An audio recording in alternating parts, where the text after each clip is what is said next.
लगती रहती है, खुले में रहते हैं, अच्छा नहीं लगता, अपने लिए भी एक घर बनाओ।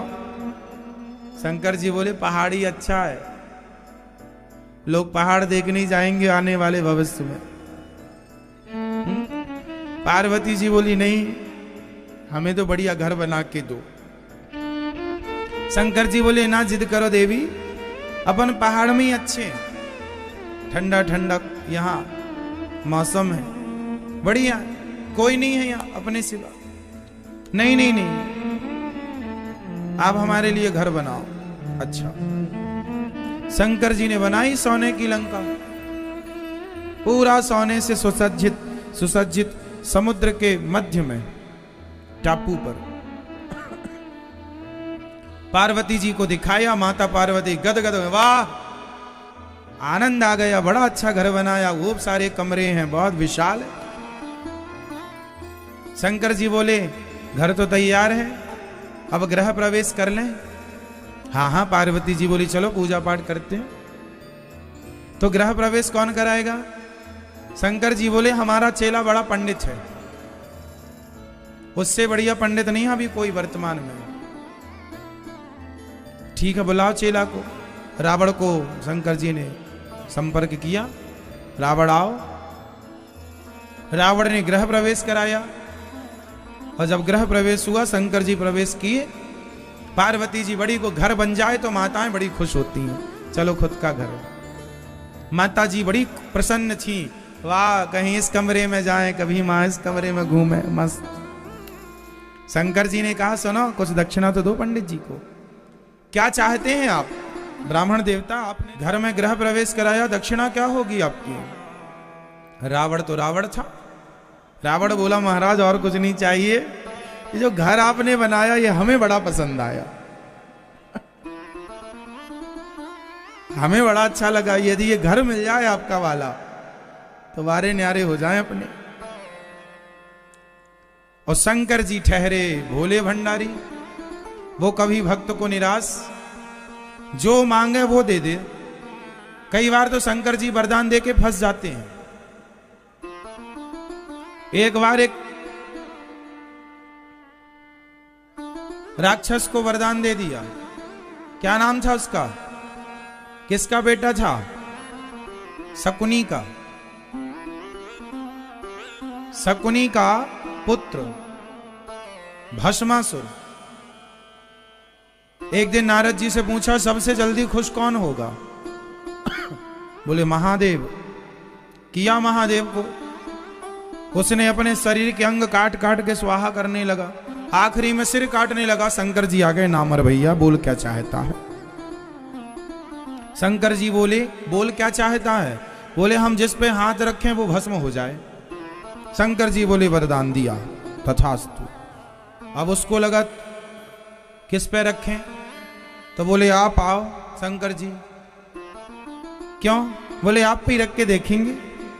शंकर जी भागे शंकर जी भागे, कैसा चेला बताओ, हमें ही मारने के, हमारे को ही मारने के चक्कर में पड़ा, दौड़ा पीछे, शंकर जी भागे। और शंकर जी जब भागे तो बड़ा परेशान भय शंकर जी। भगवान नारायण पर दृष्टि पड़ी, मन से शंकर जी ने कहा हे प्रभु रक्षा करो, ये तो बड़ा परेशान कर रहा। भगवान बोले मन से, उनकी आपस की बातें, भगवान बोले ऐसे क्यों वरदान देते हो दुष्टों को, चलो कुछ करते हैं। तो भगवान मोहिनी बनकर आ गए और बढ़िया भगवान सुंदर बन गए।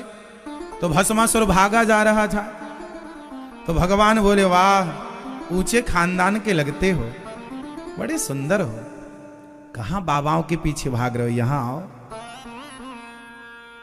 भस्मासुर बोला तुम हो तो बड़ी सुंदर, कहां से आई हो?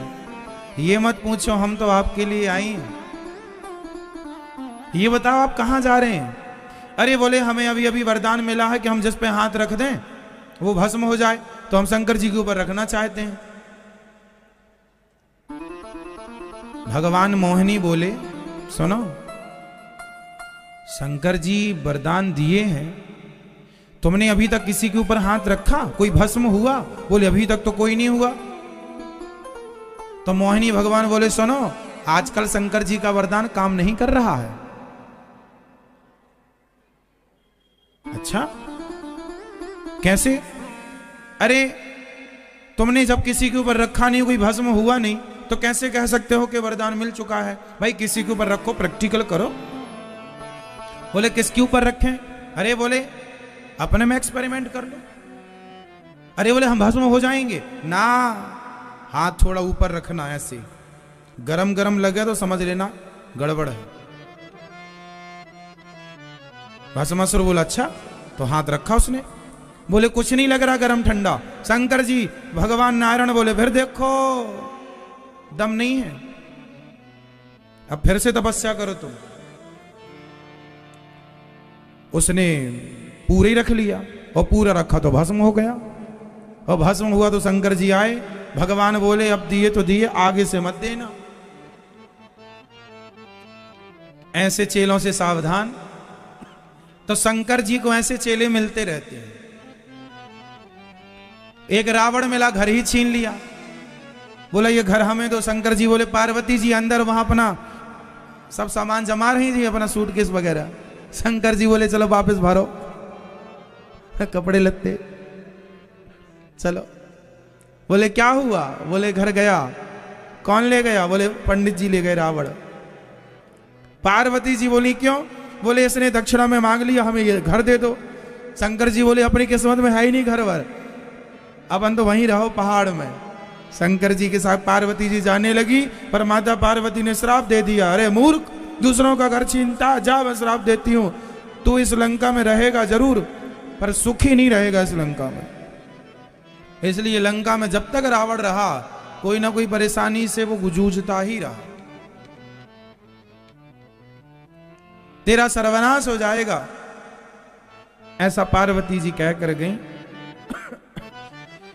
परिणाम यही है कि जब आप किसी दूसरे की संपत्ति पर नजर रखते हैं, किसी दूसरे का धन हड़पते हैं, तो सर्वनाश की स्थितियां पैदा हो जाती हैं। इसलिए कभी किसी की संपत्ति पर, किसी के धन पर, किसी के परिवार पर, स्त्री पर, पुरुष पर, धन पर गंदी निगाहें, गलत निगाहें ना रखो, वरना परिणाम बुरा होगा। तो लंका भगवान शंकर ने बनाई। भगवान तो पहाड़ पर रहते हैं और भगवान शंकर के भक्त सोने की लंका में रहता है। देख लो, भगवान शंकर अपने लिए कुछ नहीं जोड़ते, सब भक्तों को दे डालते हैं। तो भगवान शिव की बनाई हुई लंका, जहां रावण रहता है। तो अर्थ यह निकला कि भगवान